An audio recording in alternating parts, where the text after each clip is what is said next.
Hi guys, Suzette from Anewyoricanthing. Today we're going to season and cook a roast pork, which is our Pernil, Puerto Rican style. What you want to pick is the pork shoulder, the picnic cut. That's the cut that we use. First step that you want to do is poke holes into the meat.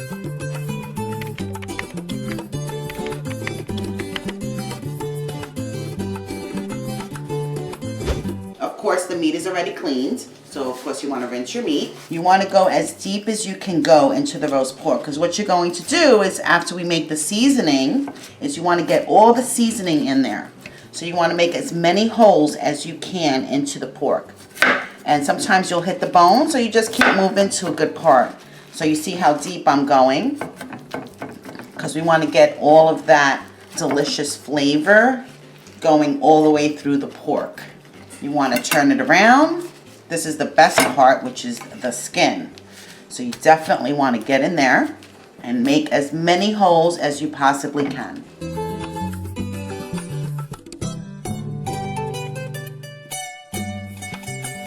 So don't be scared that you feel like you're doing too many. Go on the side, you want to go on the top, wherever you can stick this knife in to get as many punctures into it as you can.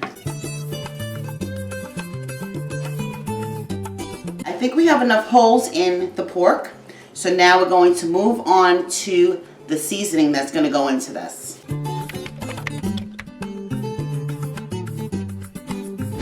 The first thing that you're going to do is get your pilon out. This is what we use to grind up the garlic and all the ingredients that are going to go into the roast pork. If you do not have a pilon, you can definitely use a food processor, some sort of chopper, or even the blender. First step we're going to do is go with the garlic.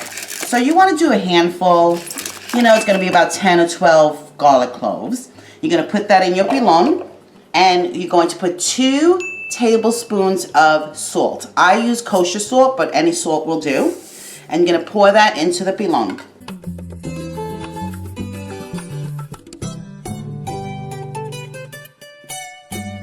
We're going to add 1 tablespoon of black pepper. Then you're going to add 1 tablespoon of garlic powder. I like the granulated kind. 1 tablespoon of onion powder. And 1/2 teaspoon of oregano. And you're just going to grind that all together, because this is really going to be a dry rub. You don't want it to be too moist. You want it to be nice and thick. The next and last step is going to add 1/4 cup of oil. I don't use olive oil. You can if you'd like. I just use vegetable oil or corn oil. I just like the way it tastes a little bit better. And you're just going to grind this up. Now this is going to be a paste. So you can see it's really a dry rub. You don't want it to be too oily, because we're going to shove this into all the holes into that roast pork, and it's going to be delicious. If you have big pieces of garlic, that's okay. You want that in there. It's going to give it nice flavor while it's marinating. So the next step we're going to do now is take this delicious flavor, and we're going to put it in all the holes you did on the roast pork.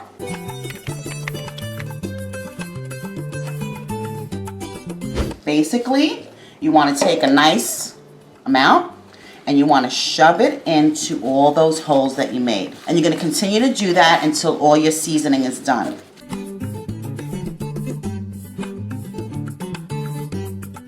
And if you have anything left over, that's coming out, you want to just rub it onto the top of that, because that's going to also give it flavor on the top of the Pernil. And of course, you're just going to keep going.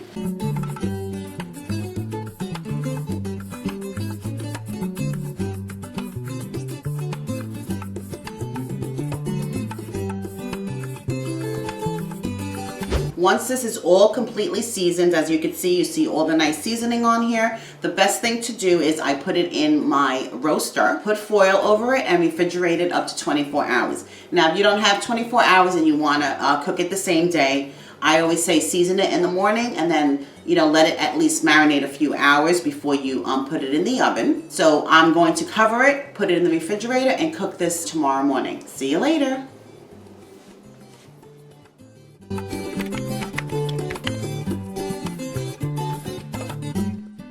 So the pernil has been marinating overnight. What you want to do is preheat your oven to 350 degrees, and you're going to cook the pernil with the skin side up. That's where you get that crunchiness. You're not going to turn it around. You're just going to cook it with the skin side up.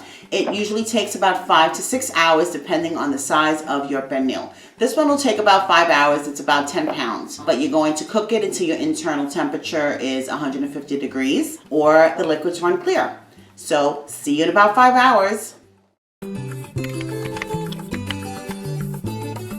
So this is the pernil. I just took it out of the oven. It's been cooking for about 5 hours. As you can see, we have a nice crispy skin, and we're ready to have this for dinner.